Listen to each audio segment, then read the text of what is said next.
Hello everyone and welcome back to Phoenix Wright, Ace Attorney. So we are currently in the courtroom and we're on the trial of a woman who was murdered. And on the stand right now is my best friend, Larry Butts. And he just run out of his mouth about the victim, which is not a good thing. So we're trying to prove him innocent because we are his defense attorney. So let's see where we go from here. So yes, quite. Oh boy, this is so not looking good. So here's our prosecution, Mr. Winston Payne. Next question. You went to the victim's apartment on the day of the murder, did you not? Go. Well, did you or did you not? Well, maybe I did and maybe I didn't. Uh-oh, he went. What do I do? Should we have him answer honestly or stop him from answering? I think that we should have him answer honestly. Honesty is best in court, most of the time. I know, I'll send him a signal. Tell the truth. Yeah, I was there. I went. Order. Well, Mr. Butts? Dude, chill. She wasn't home, man, so, I didn't see her. Your Honor, the defendant is lying. Lying? The prosecution would like to call a witness who can prove Mr. Butts is lying. Well, that simplifies matters. Who is your witness? The man who found the victim's body. Just before making the gruesome discovery, he saw the defendant fleeing the scene of the crime. And the jury just being speculative, not helping. Order in the court. Mr. Payne, the prosecution may call its witness. Yes, Your Honor. This is bad. On the day of the murder, my witness was selling newspapers at the victim's building. Please bring Mr. Frank Sawit to the stand. Sawit? You saw it? Really? Oh boy. Mr. Sawit, you sell newspaper subscriptions, is this correct? Oh, yes, newspapers, yes. Mr. Sawit, you may proceed with your testimony. Please tell the court what you saw on the day of the murder. Witness account. I was going door to door selling subscriptions when I saw a man fleeing an apartment. I thought he must be in a hurry because he left the door half open behind him. Thinking it strange, I looked inside the apartment. Then I saw her lying there, a woman, not moving, dead. I quailed in fright and found myself unable to go inside. I thought to call the police immediately. However, the phone in her apartment wasn't working. I went to a nearby park and found the public phone. I remember the time exactly. It was 1:00 p.m. The man who ran was, without a doubt, the defendant sitting right over there. Oh boy.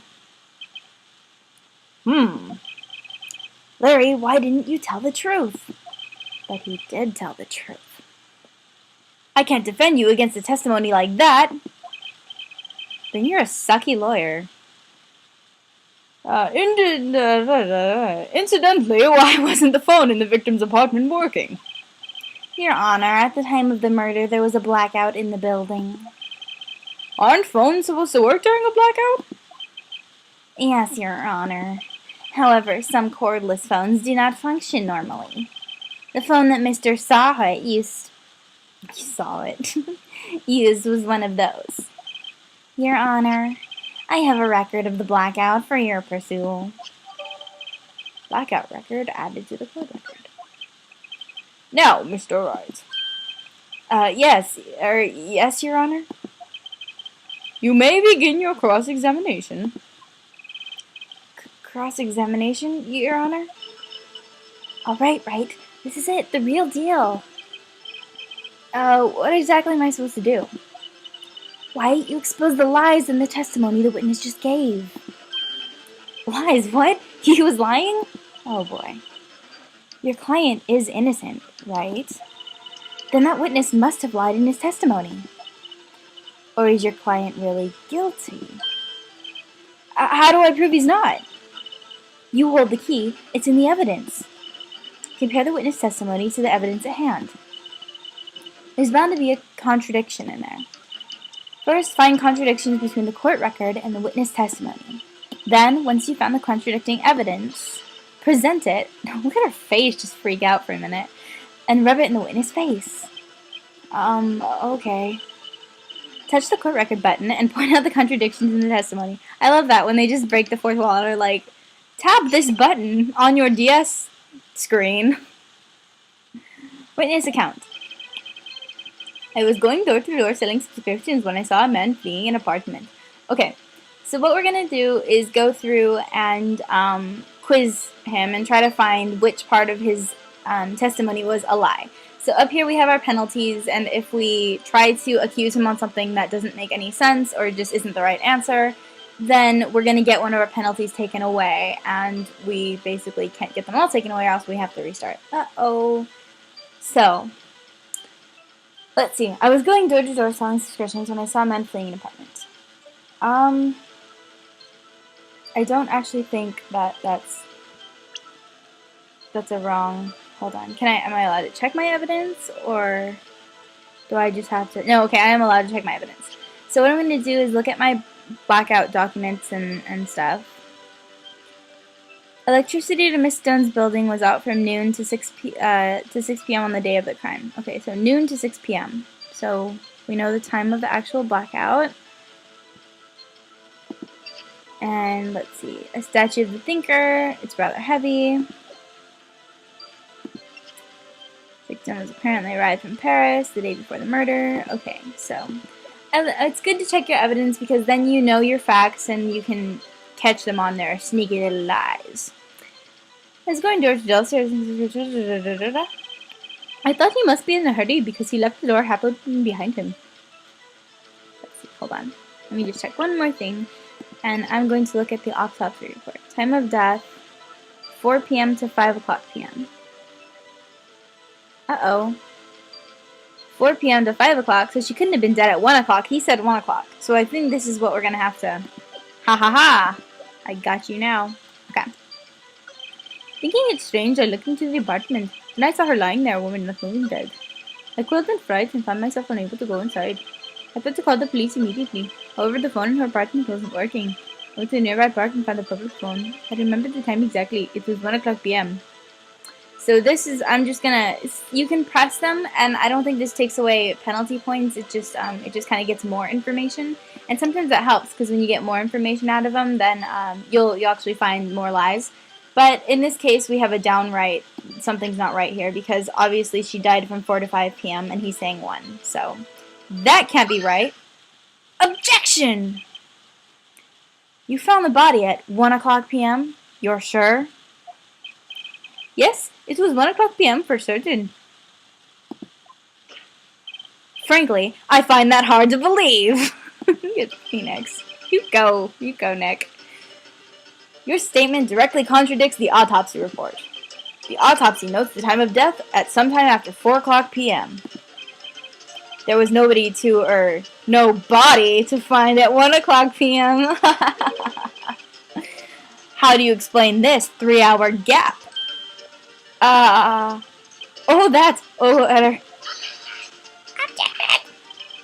This is trivial. The witness merely forgot the time. After his testimony, I find that hard to believe. Mr. Wright, why were you so certain that you found the body at 1 o'clock p.m.? Gee, that's a really good question. Great job, Wright. Way to put him on the spot. That's all you have to do. Point out the contradictions. Thanks, Mia. Oh my gosh, girlfriend. Lies always beget more lies. See through one, and their whole story falls apart. Wait! I remember now! Would you care to give your testimony again? You shouldn't even get another chance. You should just be like, guilty, done. You see, when I found the body, I heard the time. There was a voice saying the time. It was probably coming from the television. She had a blackout. Oh, but it was 3 hours off, wasn't it? I guess the victim must have been watching a video of a taped program. That's why I thought it was 1 o'clock p.m. Terribly sorry about the misunderstanding. You lying, Pisa? I see. You heard a voice saying the time on a taped program. Mr. Wright, you may cross-examine the witness. Right. You know what to do. Yes, I do. I've got this one. Got it, girl. Girl, I got this. I got you. The time of discovery. You see, when I found the body, I heard the time. There was a voice saying the time. It was probably coming from the television. Let's press him on this. Hold it. Are you sure it was a television and not a radio? Really, of all things you could have said?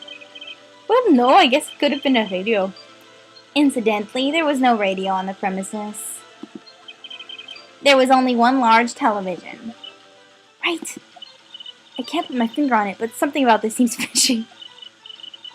Oh, the whole defense is a moron running station. Something about hearing the television. The witness has testified he heard the time. Okay, let's go back. It was probably coming from the television. So, let's see. 3 hours off television. That would contradict our blackout record. Objection! Hold it right there, like that pose is just so brilliant. The sprites in this game are gorgeously done. The prosecution has said there was a blackout at the time of the discovery. And this record proves it. Getting nervous now. This is just sweating buckets. You couldn't have heard television or video. Starting to lose the toupee. We know he's really falling apart now. Look. The defense has a point. Really? Do you have an explanation for this, Mr. Side? No, I find it quite puzzling myself. Quite. ... Ah, wait, I remember now. Oh yeah, sure. Mr. Side, the court would prefer to hear an accurate testimony from the very beginning. These constant corrections are harming your credibility. That, and you seem rather distraught. Yeah, he has a river pouring down his face. My apologies, Your Honor. It must have been the shock of finding the body. Very well, Mr. Sahid. Let's hear your testimony once more, please. Sorry the music is kind of spazzing in the background. It's not very pleasant. I have it on double skip, so everything's kind of colliding into each other. Actually, I did hear this. Oh, I didn't hear the time. I saw it. Well done, sir. There was a table clock in the apartment, wasn't there? Yeah, the murder weapon. The killer used it to hit the victim. That must have been what I saw. You saw a clock. I forgot the voice there. Whoops. You saw a clock? I guess that would explain it. The defense may cross-examine the witness. I'm so into the game, I'm just not even... Gladly. Let's see. Hearing the time. Actually, I didn't hear the time. I saw it. There was a table clock in the apartment, wasn't there? Yeah, the murder weapon. The killer used it to hit the victim. The murder weapon. Let's check this out. Okay, definitely a statue and not a clock. So, objection! Wait just a moment. The murder weapon wasn't a clock, it was this statue! Now, how is this supposed to be a clock? You with your objections and your evidence, just what do you think you are? A defense attorney?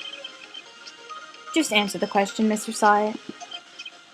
Hey, I saw it there, okay? That's a clock. Your Honor, if I may. Yes, Mr. Payne? As the witness stated, the statue is indeed a clock. The neck is a switch. You just tilt it and it says the time out loud. And it doesn't look like a clock. I submitted it as a statue. My apologies. I see. So the murder weapon was a table clock after all. Well, Mr. Wright, it appears that the witness testimony was correct. This is a clock. Do you have any problems with his testimony now? Yes, I do. Your Honor, there is a gaping hole in the witness testimony. The only way he could have known the weapon was a clock was to hold it in his hand. Yet the witness testified that he never entered the apartment. Exactly. Clearly a contradiction. Indeed. The witness knew it was a clock because he went into the apartment. You're lying. You were inside the apartment on the day of the murder. Oh yeah? Prove it. Prove I went in there. I'll do better than that. I can prove that you were the one who killed her. Wow. Cliffhanger. So I'm going to go ahead and end this video here. Thank you guys so much for watching, and I hope that you stay in tune for the next one. For the next few days, I'll be uploading some more of just the Phoenix Wright series because I will be a little bit busy, so I'm just going to record a bunch today and then upload them day by day as I go. So thank you so much, and stick with me. Tell me what I can do better or what I did wrong, and be nice, and I hope you have a great day.